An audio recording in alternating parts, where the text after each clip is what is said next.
Dengan Anda ya. melakukan sumpah pocong itu Anda artinya sudah berani. Jadi nggak usah tanya lagi. Yang saya mau tanya ke Rudiana lewat pengacaranya, kapan sampaikan salam hormat saya? Mari kita bermubahalah. Gak berat. Saya nggak pernah ngelihat orang yang mati karena sumpah pocong. Saya di daerah. Tapi kalau hidupnya jadi susah, saya beberapa kali lihat. Bahkan teman saya yang di Jember, dia memimpin upacara itu, Kiai Sabah saya lupa. Begitu habis sumpah pocong, dia keluar dari masjid ditabrak mobil. Mati. Assalamualaikum warahmatullahi wabarakatuh. Gimana kabarnya sebetulnya semua? Semoga dalam keadaan sehat walafiat. Saya doakan sebetulnya semua sekarang dalam lindungan Allah Subhanahu wa taala. Jadi ada yang menarik ya, waktu terjadi diskusi kemarin atau perdebatan lah kita sebut di salah satu stasiun TV ya, yang gimana saya lihat ini Bang Fitra ini kok ngegas di awal tapi kok lemes di belakang gitu kan, setelah memang diserang tuh sama pakar-pakar yang luar biasa gitu kan. Berani sama putitin saja sama Sakatatal. Jadi gimana video sebetulnya? Kita saksikan. Ini dia. Saya ingin bertanya kepada Pak Raden, karena ini melalui via Zoom juga ya. Pertanyaan saya ada 3 hal.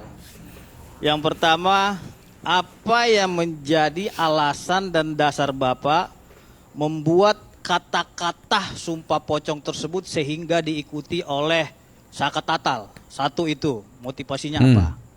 Terus yang kedua, apa yang meyakini Bapak yang merekayasa itu adalah Rudiana? Karena dalam sumpah itu saya dengar juga di situ saya bersumpah demi ini bahwasannya yang merekayasa itu adalah Rudiana.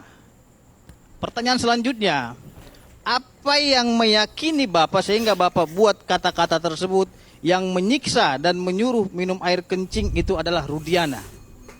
Karena itu menurut saya adalah fitnahan yang sangat keji. Silahkan bersumpah tapi jangan memfitnah. Seperti itu. Terus selanjutnya, Enggak dulu Bang, boleh ditanggapi Bang? iya itu dulu. Langsung dijawab dulu ya Bang ya. Iya. Silakan Pak Raden. Assalamualaikum warahmatullahi wabarakatuh. Waalaikumsalam. Sebetulnya kata-kata sumpah tersebut itu dari materi yang saya tanyakan kepada Ibu Titin dan Sakatatal.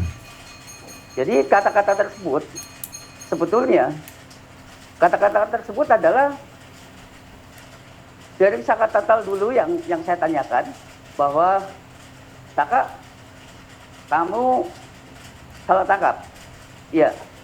Saka, kamu dituduh melakukan pemerkosaan, pembunuhan. Iya.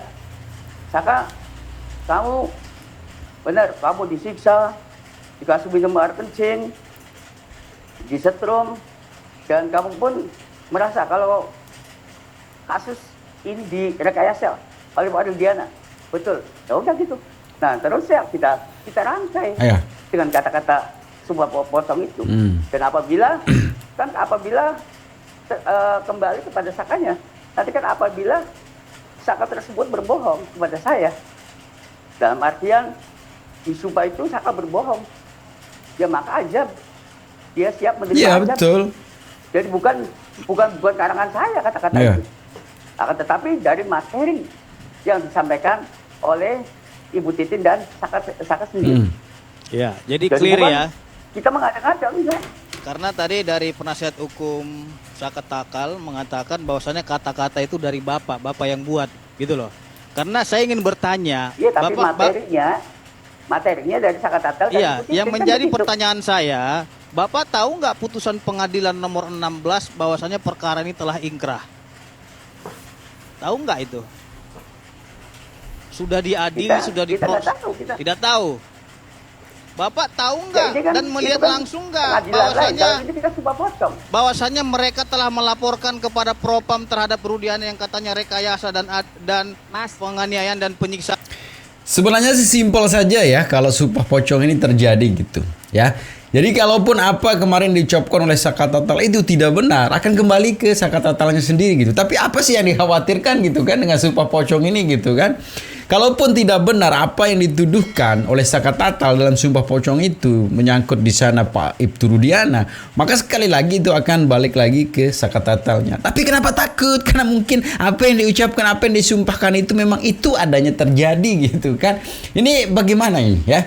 Jadi di statementnya sudah jelas ya bahwa sudah ingkrah katanya. Tapi sebenarnya di Titin sendiri bilang bahwa ini sebenarnya kasus ini rekayasa gitu ya. Jadi gimana statement dari Bu Titin? Ini dia. Saya ngomong rekayasa bukan sekarang, Mbak. Dari 2016 saya sudah ngomong ini rekayasa. Karena apa? Saya punya berkas-berkas, saya punya bukti, saya juga komunikasi dengan banyak orang. Apa sih yang terjadi sebetulnya di 2016? Saya dari 2016 ini meyakini kecelakaan. Kemudian dari fakta-fakta persidangan yang digelar di 2016 dan 2017 banyak hal yang tidak sesuai. Saya nggak ngerti kenapa hasil otopsi tidak pernah ada luka tusuk, tetapi jaksa bisa P21. Saya nggak ngerti ketika di persidangan baju yang dipakai oleh Eki tidak berlubang, tetapi di situ ditusuk bagian dada di bagian perut. Kemudian juga saya punya bukti-bukti foto pendukung yang itu berada di rumah sakit, dan saya yakin itu foto otentik karena itu juga tidak pernah dihadirkan dalam persidangan. Jadi masalah rekayasa itu saya ceritakanlah kepada Pak Raden. Ya, Pak Raden, ini loh Pak persoalannya. Saya buka berkasnya.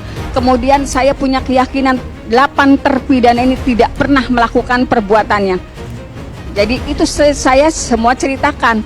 Tetapi ketika saat Sumpah Pocong kan tetap harus dibimbing. Betul. Tetapi Pak Raden sudah tahu ini poinnya ini, poinnya ini. Kemudian Saka Tatal juga mengalami penyiksaan yang luar biasa. Kan bukan cuma Saka Tatal yang ngomong.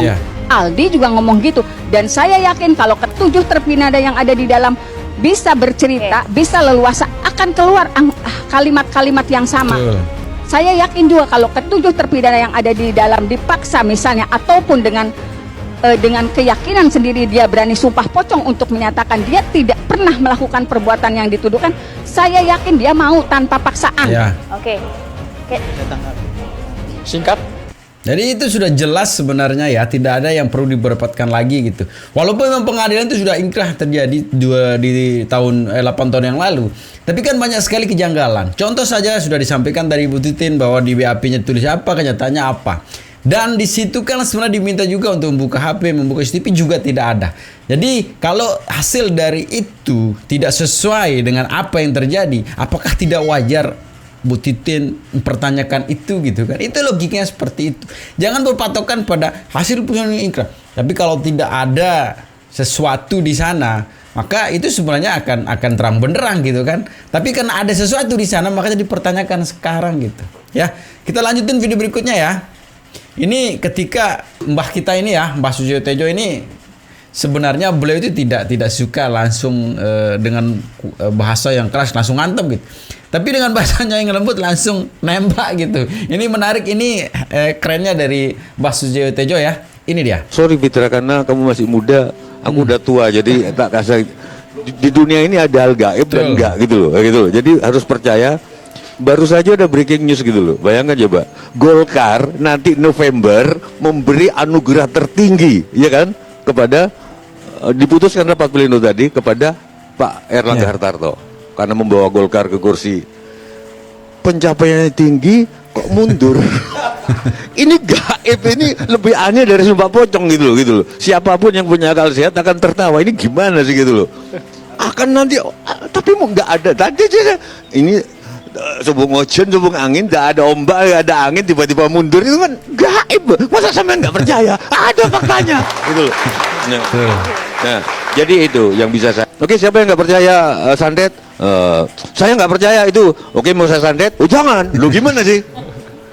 Takut juga, gitu. Jangan-jangan psikologi Sumpah Pocong, tapi yang jelas, Mas Fitra ini bagaimana? Dia memenangkan opini publik loh sudah.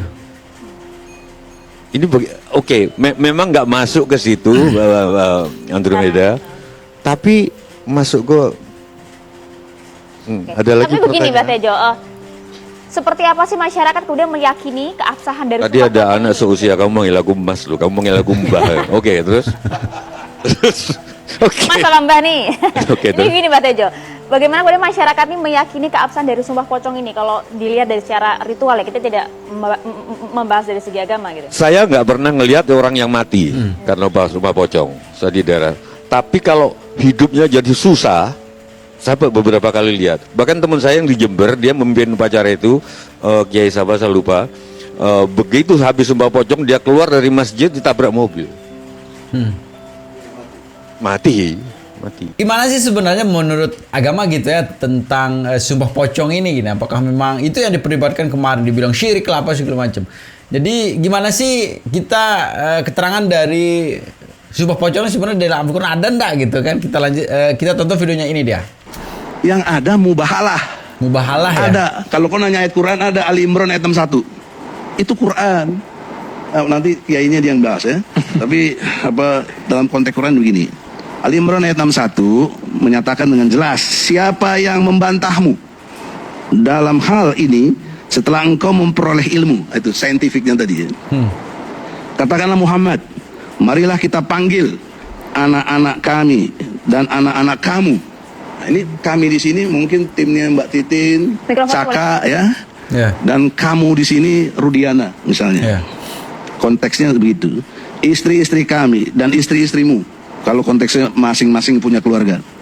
Marilah kita bermubahalah agar laknat Allah ditimpakan kepada orang-orang yang dusta. Dusta, betul. Ini versi lokal tadi. Kalau Pak Kiai bilang kearifan lokal, disebutnya pocong.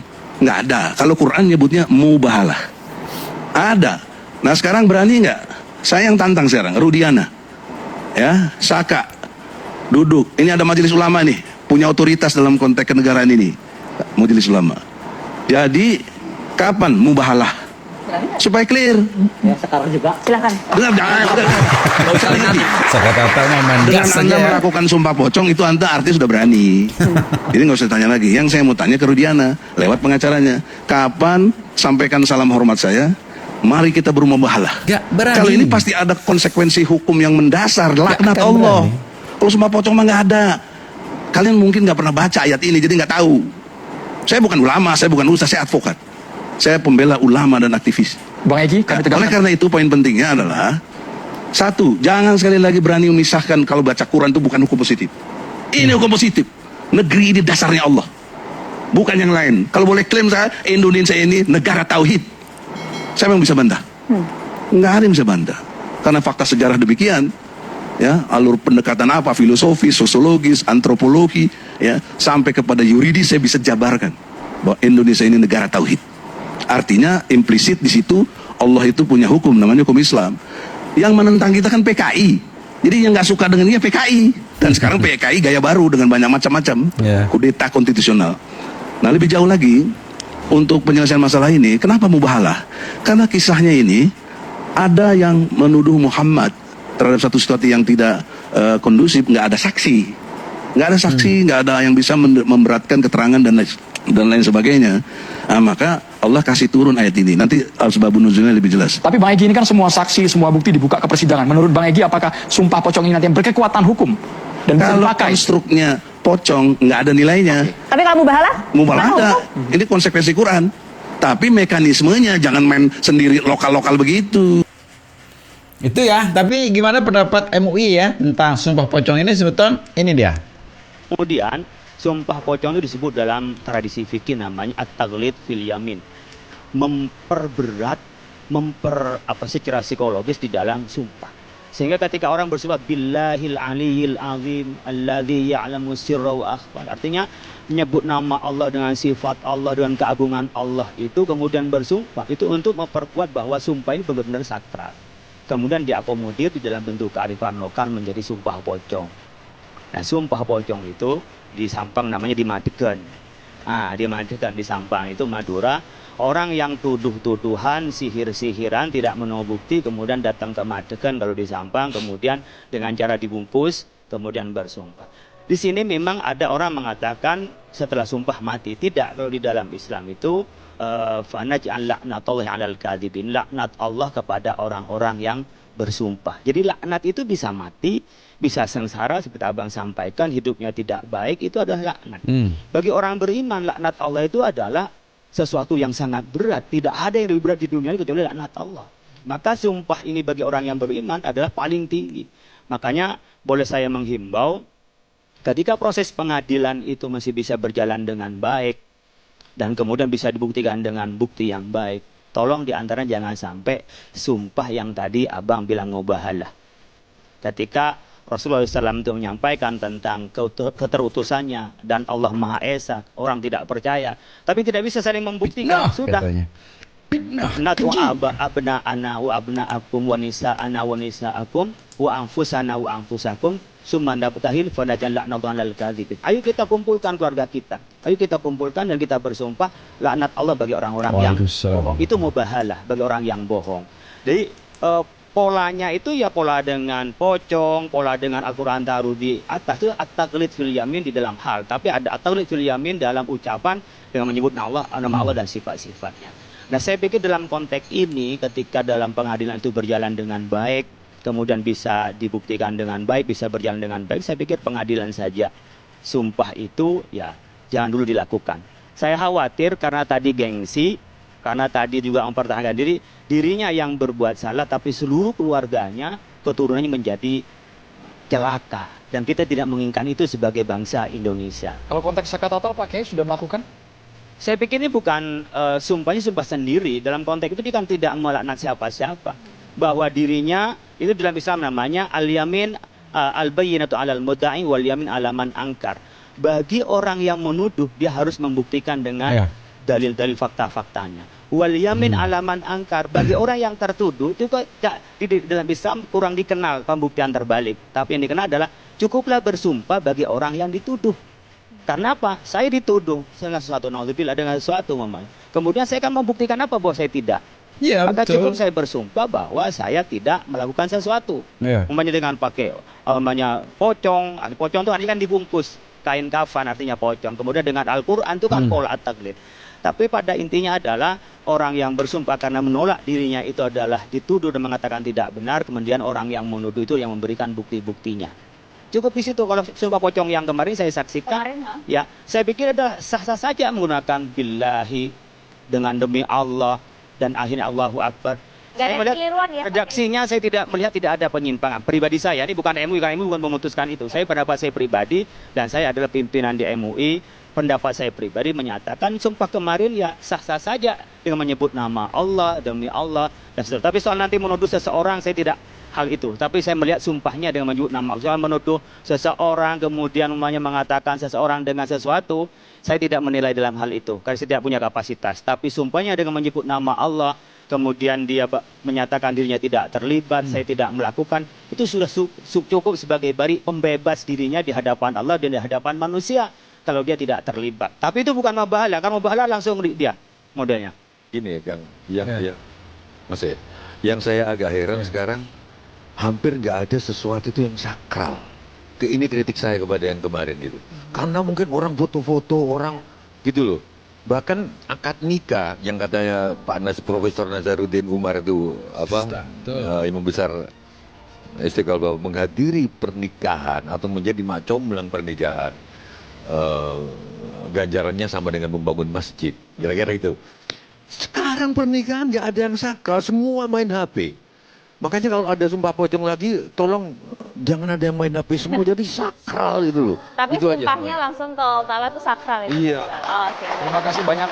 Begini, persoalan sakral itu saya setuju dengan Bang Ejo. Tidak. Artinya kita yang harus mendidik kita, tapi bukan berarti sumpahnya yang salah, tetapi perilaku kita. Saya saja sebagai umumnya ustadz atau kiai, orang ketemu itu kadang-kadang kita ngomong baik-baik ditarik hanya untuk mau foto. Itu kan persoalan perilaku kita di media sosial gitu ya. Tapi tidak berarti mengubah sakralnya sumpah. Oleh karena itu kalau sumpah sambil canda-canda, apalagi diliput begitu, akhirnya yang menjadi konsumsi publik, bukan sumpah yang sebenarnya. Oleh karena itu ketika sumpah sama dengan sumpahnya itu alaniyatul mustakhlif, dia niatnya orang yang menyumpah. Siapa yang menyumpah dia? Kalau dia yang sumpah sendiri ya niatnya dia sendiri. Kalau di pengadilan tadi ada sumpahnya hakim yang menyumpah terhadap para pihak yang berperkara. Terima kasih banyak Pak Kiai Holil Sakatatau. Setelah mendengar itu ya, kita lihat dari raut mukanya Bang Fitro ini udah mulai lemas gitu kan. Tapi yang terjadi di akhir dari acara itu adalah sekarang ini gimana gitu sama Bu Titin kan malah disuruh bersyahadat lagi. Gitu, caranya bersyahadatkan dia karena tidak percaya gitu kan. Ini dia videonya. Saya menyarankan kepada mereka agar bersumpahlah kepada Allah Subhanahu wa taala. Ibu Titin yang imut-imut, segeralah bertaubat, segeralah mengucapkan 2 kalimat syahadat. Jangan bersumpah kepada pocong, tapi bersumpahlah kepada Allah Subhanahu wa taala, karena di dalam ajaran Islam tidak ada diatur sumpah kepada pocong. Adanya bersumpah kepada Allah Subhanahu wa taala. Dan ibu juga kan seorang pengacara. Iya. Udah usia juga. Tolonglah sadar diri, kembali kepada jalan Allah. Istighfar Bu, istighfar. Semua kita ini hanyalah manusia panah. Dan ibu sebagai pengacara mestinya mengerti dan tahu apa itu aturan-aturan yang ada dalam KUH pidana. Bukan sumpah karena pocong. Saya harapkan agar ibu mengucapkan 2 kalimat syahadat, agar nantinya itu tidak dimarahi oleh Allah Subhanahu wa taala. Jadi semakin menarik sebetulnya ya. Ini semakin kesini semakin kesana ini ya. Tapi intinya sih ini apa yang terjadi sekarang ini.